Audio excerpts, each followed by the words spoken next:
Magnus Torvald woke to find his younger brother Henrik frozen solid in the bunk beside him, frost coating the wool blanket that covered his body. The cabin fire had burned until past midnight, yet the cold had killed Henrik anyway, and Magnus knew in that moment that he would never sleep another night without solving the problem that had just made him an only child. Before we begin, drop a comment and let us know where you're watching from, and if stories of frontier survival and forgotten innovation move you, hit that subscribe button because tomorrow's story might just change how you think about staying warm. The morning of February 9, 1842, started the way most Wyoming Territory mornings started for Magnus Torvald. He woke in darkness, reaching automatically for the flint and steel on the shelf beside his bunk. His fingers were cold but functional. The cabin air bit at his face. These sensations were normal, expected, survivable. What was not normal was the absolute stillness from the bunk 3 feet to his left, where his brother Henrik should have been stirring, coughing, complaining about the cold the way he did every morning. Magnus struck sparks into the tinder bundle and coaxed a small flame to life. He lit a candle stub and turned toward Henrik's bunk. His brother lay on his side, facing the wall, blanket pulled up to his shoulders. The position looked natural, like sleep, but something about the quality of stillness made Magnus's chest tighten before his mind had fully processed what he was seeing. He crossed the small cabin in 2 steps and touched Henrik's shoulder through the blanket. The cold came through the wool immediately, not the cool of morning, but the deep cold of something that had lost all heat hours ago. Magnus pulled the blanket back. Henrik's face was pale, lips blue, eyes closed. Frost had formed on his beard and in the fabric of his shirt. Magnus touched his brother's neck, searching for a pulse he knew he would not find. The skin was rigid, temperature barely different from the frozen ground outside. Magnus stood there for 10 minutes, hands still on his brother's shoulder, trying to understand how this had happened. The fire pit in the center of the cabin still held coals. He had banked it carefully before sleep, the way he always did. The cabin was small, just 12 feet by 14 feet, tightly built by frontier standards. They had chinked the gaps between logs with moss and clay in November. They had stretched an oiled canvas across the inside of the door to block drafts. They had done everything right, everything that mountain men did to survive winter in the high country. Henrik was 23 years old. He had survived 2 winters in the territory.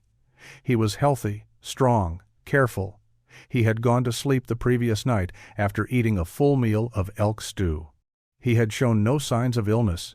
He had simply gone to sleep in a cabin that was cold, but not catastrophically cold, and he had not woken up. Magnus rebuilt the fire, feeding it until the cabin warmed to a temperature that felt almost comfortable. He sat beside Henrik's body and tried to think through what had failed. The fire had burned most of the night. The cabin had held some heat. But the blankets Henrik slept under, 2 layers of wool that had cost them a month's worth of pelts, had not been enough. The body's heat had bled away into the cold air faster than it could be regenerated, and at some point during the night, Henrik's core temperature had dropped below the threshold required for survival. Magnus understood that death from exposure was common on the frontier, but understanding it as an abstract fact was different from sitting beside his brother's frozen corpse in a cabin that had seemed adequate until this morning. Magnus buried Henrik on a hillside overlooking the creek where they had planned to set trap lines that spring. The ground was frozen 18 inches deep. It took him 2 days of building fires on the burial spot to soften the earth enough to dig. He worked alone, methodically, using the physical labor to delay the thinking that he knew would come later. The winter of 1842 to 1843 was killing men across the northern territories with efficient regularity. Magnus heard the stories when he traveled to Fort Bridger in early March to report Henrik's death and sell the pelts they had accumulated. A trapper named William Carson had frozen in his cabin near the Green River. 2 French-Canadian trappers had died in their camp on the Snake River drainage. A Shoshone family had lost an elder and a child during a week-long cold snap in January. A settler family pushing west too late in the season had lost their father when he went to check on livestock and could not make it back to their wagon before hypothermia took him. The fort commander, a captain named Robert Shaw, kept informal records of trapper deaths. He showed Magnus the tally marks in his ledger. 42 men dead in the surrounding territories since November. Exposure, freezing, cold-related accidents. The numbers were higher than previous winters, but not dramatically so. This was simply the cost of living in country that wanted to kill you. Magnus talked to survivors, asking specific questions about how men had died. Most deaths happened overnight, inside shelters that seemed adequate. Fires burned down to coals. Body heat dissipated into cold air. Some men simply did not wake up. Others woke in distress, trying to restart fires with fingers too cold to function, and died before they could generate enough warmth to survive. A few made it until morning but suffered frostbite so severe they died later from infection or gangrene. The pattern was consistent. Fire provided heat while men were awake to tend it, but overnight, when sleep made people vulnerable, the heat escaped. Cabins held some warmth, better than sleeping exposed, but not enough. Blankets insulated, but only to a point. When exterior temperatures dropped below zero and stayed there for hours, the mathematics of heat loss became lethal. The human body generated a certain amount of warmth. The cold environment pulled that warmth away at a faster rate. Eventually, the body lost. Magnus bought supplies at the fort, basic goods for continuing the season alone, but he spent most of his money on something unusual. He purchased a small book about natural philosophy that a traveling missionary was selling. The book contained chapters on heat, cold, and the properties of different materials. Magnus was not an educated man. Reading was difficult for him. But he took the book back to his cabin and spent evening hours working through the text by firelight, trying to understand the principles that governed why some things held heat and others did not. Magnus had grown up in a coastal valley in Norway, a place where winter cold was different from Wyoming cold, but no less serious. His family had been farmers, working rocky soil that froze solid from November through March. They had survived using techniques developed over generations, methods that Magnus had absorbed without thinking about them until now, sitting alone in a cabin that had failed to keep his brother alive. He remembered the root cellar his father had dug beneath their farmhouse.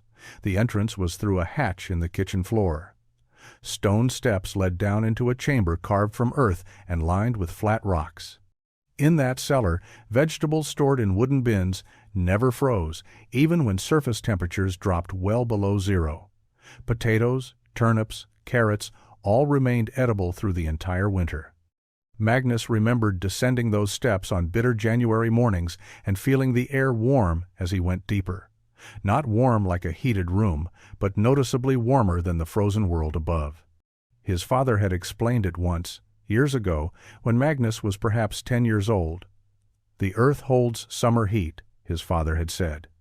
Down deep, away from the wind and sky, the ground remembers warm days.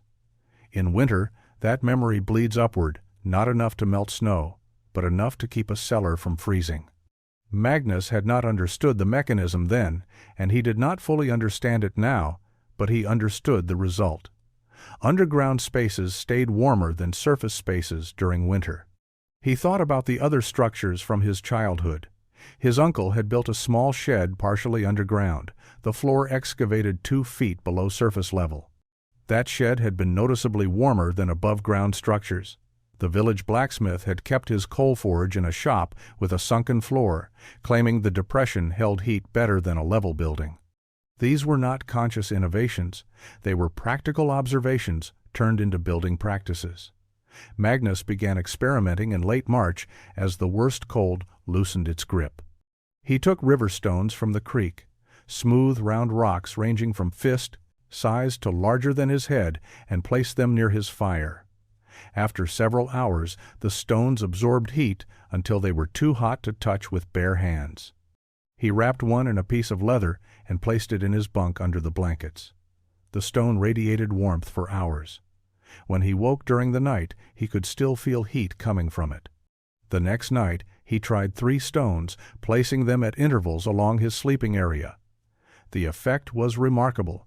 His blankets stayed warm through the night. His body did not have to fight against cold fabric. He woke more rested, less stiff. But the stones cooled eventually. By morning, they were merely warm, not hot. And the process of heating them required keeping a large fire burning until bedtime, using more wood than he wanted to burn. Magnus thought about the root cellar again. Heat stored in earth stayed longer than heat in open air. What if the stones were not just under his blankets but under his entire sleeping platform, surrounded by earth that would insulate them and slow the heat loss? What if, instead of fighting to keep the cabin air warm, he focused on keeping just his sleeping area warm, using stored heat that would last through the night? Magnus started digging in early April when the ground had thawed enough to work without fires.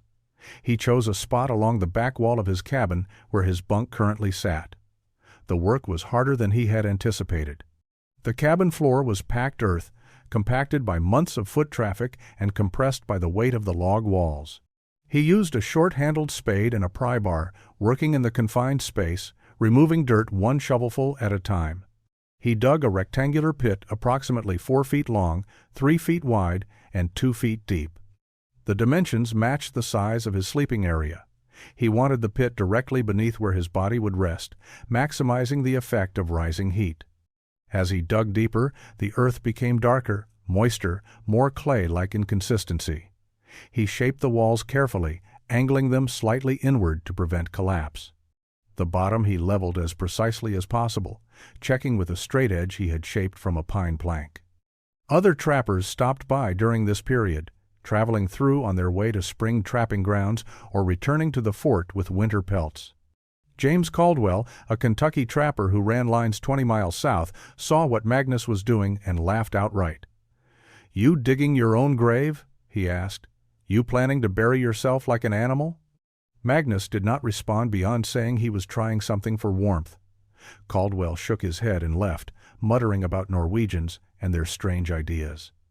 A French-Canadian trapper named Baptiste saw the pit and asked serious questions. "What is the purpose? How will this provide heat?" Magnus explained his theory about storing warmth in stones and earth, about heat rising from below instead of escaping into cold air above. Baptiste listened, nodded, slowly, and said it was an interesting idea, but seemed like considerable work for uncertain benefit. He wished Magnus luck and continued on his way. Magnus did not care about their skepticism. He had watched his brother freeze to death in a cabin built using their methods. Whatever they thought about his pit, their techniques had failed when it mattered most. Once the pit was excavated, Magnus began construction of a raised sleeping platform. He cut 6 pine logs, each 6 inches in diameter, and sank them into the ground as posts, 3 on each long side of the pit. The posts extended 2 feet above the cabin floor. Across these posts he laid crossbeams, notching them to sit securely. On top of the crossbeams he placed split planks, creating a platform surface.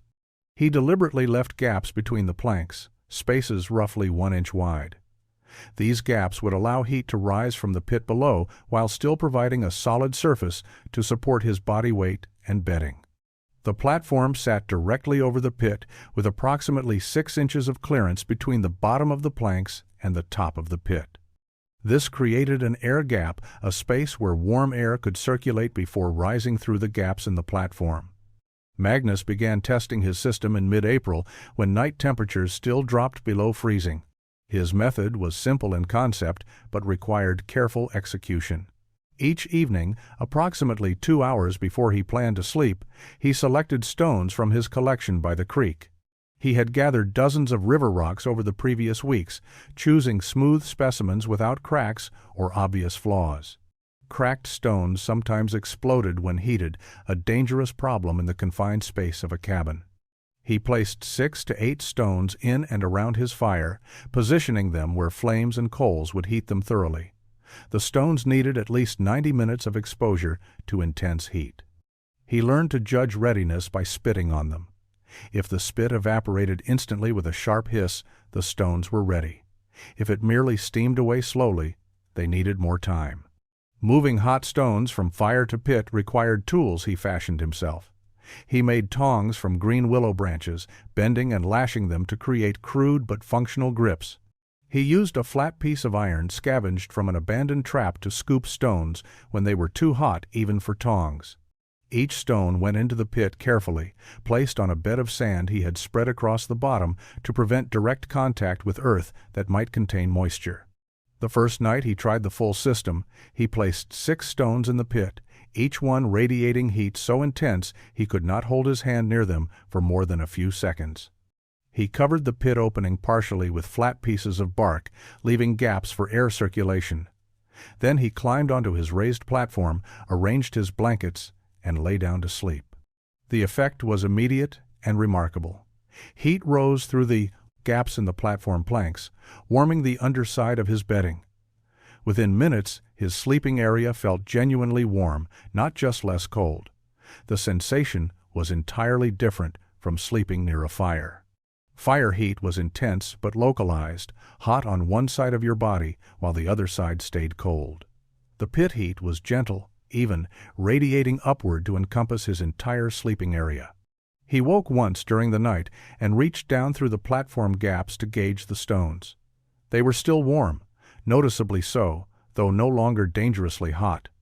He slept through until morning, something he had not done since Henrik's death. When he finally rose, his body felt rested rather than stiff and cold.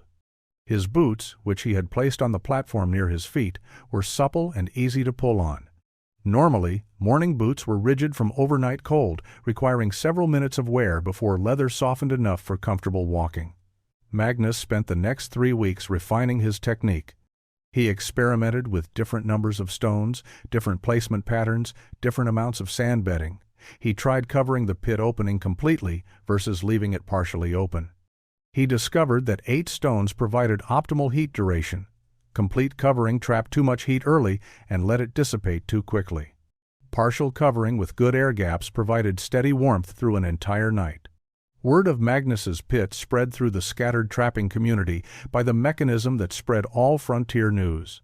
Travelers talking at campfires, men meeting on trap lines, conversations at the fort during supply runs. By summer of 1843, most trappers within a 100-mile radius had heard about the Norwegian who had dug a hole under his bed and claimed it kept him warm. James Caldwell became the most vocal critic.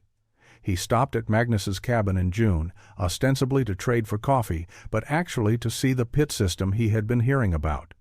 Magnus showed him the setup without commentary. Caldwell examined the raised platform, peered into the pit, and shook his head with the confidence of a man who knew he was right. "This is fool's work," he said. "You spend 2 hours every night heating rocks and moving them around when you could just keep a fire going. And what happens when you are out on trap lines for days? You going to carry hot rocks with you?" Magnus explained that the system was for the cabin, for night sleeping, not for travel camps. Caldwell was not interested in distinctions. He had survived 11 winters in the mountains using fires and blankets. That was good enough for him, and he did not see why anyone needed to dig holes and complicate simple matters. Men had been staying warm for thousands of years without burying rocks under their beds. Other trappers were less openly hostile, but equally unconvinced. Baptiste returned in July and asked if Magnus was still using the pit. Magnus confirmed he was. Baptiste asked if it truly worked better than a good fire. Magnus said it worked differently, that the heat lasted through the night without tending, that his boots stayed soft, that he slept better. Baptiste nodded politely but did not ask for details about construction. The unspoken message was clear. Interesting experiment, but not something Baptiste planned to replicate. A young trapper named Thomas Whitmore showed genuine curiosity. He was newer to the territories, only his 2nd year, and he had nearly frozen during the previous winter. He asked specific questions. How deep was the pit? How many stones? How hot did they need to be? Magnus answered everything, offered to help Thomas build a similar system. Thomas seemed interested but ultimately declined. He was moving to new trapping grounds farther north, and building a pit seemed like too much effort when he would only be there 1 season. Magnus understood their resistance. The pit required work up front, digging and platform construction that took days. It required a new routine every evening, heating and moving stones. It required a fixed cabin, not a temporary camp. For men who prided themselves on mobility and simplicity, who saw themselves as living light on the land, the pit system seemed like unnecessary complication. But Magnus kept using it through the summer and into autumn. He knew what winter would bring. He knew that men would freeze again, that cabins would fail again, that the old methods would prove inadequate again. And when that happened, some of them might remember the Norwegian with his hole in the floor. The winter of 1843 to 1844 arrived early and brutal. Snow fell in late October, heavy wet snow that bent pine branches and blanketed the high country in white silence. By November, temperatures were dropping below zero regularly. By December, the cold had settled into the kind of deep, persistent freeze that killed livestock, split trees, and tested every weakness in human preparation. Magnus prepared methodically. He had gathered an enormous pile of river stones during autumn, far more than he needed for single nights. He stacked firewood until his cabin walls were surrounded by cords of split pine and Douglas fir. He repaired his clothing, reinforced his boots, and laid in supplies of dried meat and rendered fat. And every evening, as temperatures dropped, he heated his stones and placed them in the pit beneath his sleeping platform. The blizzard hit in mid-January. It came from the north, a howling mass of wind and snow that reduced visibility to arm's length and drove temperatures down to 30 below zero. The storm lasted 5 days. Magnus spent those days inside his cabin, venturing out only to bring in firewood from the stack immediately outside his door. The wind screamed around the log walls. Snow drifted against the north side until it reached halfway up the wall. The cold was absolute, the kind of cold that made breath freeze into ice crystals, that made exposed skin go numb in seconds. Magnus burned his fire hot during daylight hours, keeping the cabin interior at a temperature where water did not freeze. But wood consumption at that rate was unsustainable. He would run out before winter ended if he maintained it. So each night he let the fire burn down to coals after heating his stones, conserving fuel, trusting his pit system to keep him alive while he slept. The system performed exactly as he had refined it to perform. Each night, heat radiated upward from the stones through the platform gaps. His bedding stayed warm. His body temperature remained stable. He slept through the nights and woke rested, boots soft, body functional. The cabin air was cold, brutally so, but his sleeping area remained an island of survivable warmth. Other trappers were not faring as well. Magnus learned this on the 6th day when the storm finally broke, and Thomas Whitmore appeared at his door. Frost covering his beard, his hands shaking, his speech slurred from cold. Thomas had been caught at his cabin 12 miles northeast. He had burned through most of his firewood keeping warm during the storm. The previous night, down to his last few pieces of wood, he had made a desperate decision. He had abandoned his cabin before dawn and traveled through brutal cold to reach Magnus, gambling that he could cover 12 miles before hypothermia killed him. He had barely made it. Magnus pulled him inside, sat him near the fire, and worked to warm him gradually. Too fast warming could kill a man as surely as freezing. Thomas's fingers were white, possibly frostbitten. His feet were numb. He could not stop shaking for the first hour. Thomas Whitmore spent 3 days at Magnus's cabin recovering from his ordeal. His fingers regained feeling after the first day, a painful process that left him gasping as circulation returned. His feet took longer. Magnus watched for signs of blackening tissue that would indicate serious frostbite, but Thomas had been lucky. He would keep all his digits, though several toes remained numb, and would likely cause him trouble for the rest of his life. During those 3 days, Thomas experienced Magnus's pit system firsthand. The first night, exhausted and still cold to his core, despite hours by the fire, Thomas watched as Magnus prepared for sleep. He saw Magnus select stones from beside the fire, judged by their heat. He watched Magnus use his willow tongs to transfer them to the pit beneath the sleeping platform. He counted 8 stones, each one glowing faintly in the dim cabin light, radiating heat that Thomas could feel from several feet away. Magnus offered Thomas space on the platform beside him. The cabin had only one bed now, Henrik's bunk having been disassembled months ago. Thomas climbed onto the platform, wrapped himself in spare blankets Magnus provided, and lay down expecting another night of cold torment punctuated by brief moments of warmth. What he experienced instead changed his understanding of winter survival. Within minutes of lying down, he felt heat rising through the platform planks.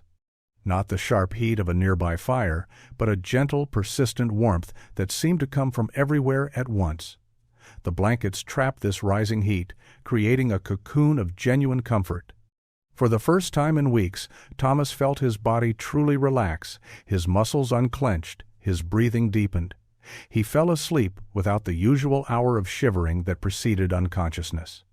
He woke once during the night, disoriented, and reached down through the platform gaps. The stones below were still radiating heat. The air in the cabin was frigid. He could see his breath, but his sleeping area remained warm. He fell back asleep within minutes. Morning brought the final proof. Thomas swung his legs off the platform and reached for his boots, bracing himself for the usual struggle with frozen leather. The boots were soft. He pulled them on easily, leather pliable, no need to work them back and forth to restore flexibility. He stood and realized his body did not ache the way it normally did after a winter night. He had slept warm, truly warm, for the first time since October. Thomas spent the next 2 days asking questions. How deep should the pit be? What kind of stones worked best? How did you build the platform? How many stones for how many hours of heat? Magnus answered everything, demonstrated his routine, explained the refinements he had discovered through months of experimentation. Thomas listened with the attention of a man who had nearly died and understood he had been doing everything wrong. On the 4th day, Thomas prepared to return to his cabin. Before leaving, he asked Magnus to help him build a pit system of his own. Thomas Whitmore returned to his cabin with detailed instructions and a borrowed set of tools. He spent a week excavating his pit, building his platform, gathering stones. When he finished, he sent word back to Magnus through a passing trapper. The system worked exactly as promised. Thomas slept warm through February nights that dropped to 20 below zero. His firewood consumption decreased by half.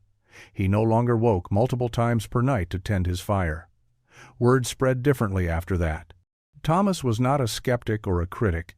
He was a survivor who had nearly frozen, who had tried the old methods and found them inadequate, and who now had a solution that worked. When he talked to other trappers, they listened. When he described the pit system, they asked questions instead of mocking. When he offered to help them build their own, some accepted. By spring of 1844, 5 trappers in the region had built pit systems in their cabins. By the following winter, that number had grown to 12. The technique spread through practical demonstration rather than promotion. Men who slept warm told men who slept cold. Men who survived brutal nights shared their methods with men who had nearly died. The innovation propagated because it solved a real problem better than existing solutions.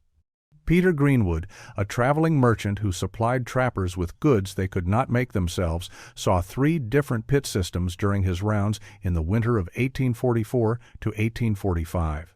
He recognized the pattern, asked questions, and began describing the technique to trappers in other territories. Greenwood was not an innovator himself, but he was an effective messenger. He carried practical information the same way he carried coffee and gunpowder, distributing it to people who needed it. The pit systems that others built were not identical to Magnus's original design. Some trappers dug shallower pits. Some used different platform construction methods. A few experimented with using coals from their fires instead of heated stones, though this proved more dangerous and less reliable. A trapper named Anders Nilsson, another Norwegian who understood the value of underground warmth, built an elaborate system with 2 separate pits, one under his sleeping area and one under a sitting bench. The variations did not matter. The core principle remained consistent. Store heat below ground, let it radiate upward through the night, sleep warm without maintaining an active fire. Robert Shaw, the fort commander at Fort Bridger, began noting the technique in his informal records. He wrote a brief description in a supply report sent to regional headquarters in St. Louis, mentioning that trappers in the Northern Territories were excavating thermal storage pits beneath their sleeping platforms. The report described the technique as an effective cold weather adaptation. It did not mention Magnus by name. Shaw did not know who had originated the idea, and in truth, it no longer mattered. The innovation had become common knowledge, spreading beyond any single person's ownership or control. Magnus Tovald left the mountains in the spring of 1847. The fur trade was collapsing, beaver populations depleted, markets shifting to other materials. He was 31 years old, tired of solitude, ready for a different life. He traveled to Oregon Territory, purchased land in the Willamette Valley, and began farming. In 1848, he married a woman named Catherine, daughter of settlers from Ohio. They had 4 children over the next decade. Magnus became a farmer, a quiet man known for solid work and fair dealing. He rarely spoke about his years in the mountains. Catherine knew he had been a trapper, that he had lost a brother to the cold, but Magnus did not elaborate on those years. They were past, distant, painful in ways he preferred not to revisit. His children grew up knowing their father had once lived in the wilderness, but the details remained vague. Magnus was not a storyteller. He was a man who worked, who built, who moved forward without dwelling on what had come before. The pit systems he had pioneered continued spreading across the Northern Territories. By 1850, they were common enough that new trappers arriving in Wyoming, Montana, and Idaho were taught the technique as standard practice. Build your cabin, dig your pit, construct your platform, gather your stones. The sequence became routine, wisdom passed from experienced men to newcomers, accepted without question or fanfare. Settlers moving west discovered abandoned trapper cabins with mysterious pits beneath raised sleeping platforms. Some understood the purpose immediately, recognizing the thermal storage principle. Others were puzzled until neighbors explained the system. Either way, many settlers adopted the technique for their own cabins, particularly in high-altitude locations where winter cold was life-threatening. The pit systems appeared in homesteads, trading posts, and even a few army outposts where commanders valued any innovation that kept soldiers functional during winter campaigns. The technique evolved and merged with other innovations. Some builders combined pit heating with improved chimney design. Others integrated the pits into cabins with better insulation and more sophisticated ventilation.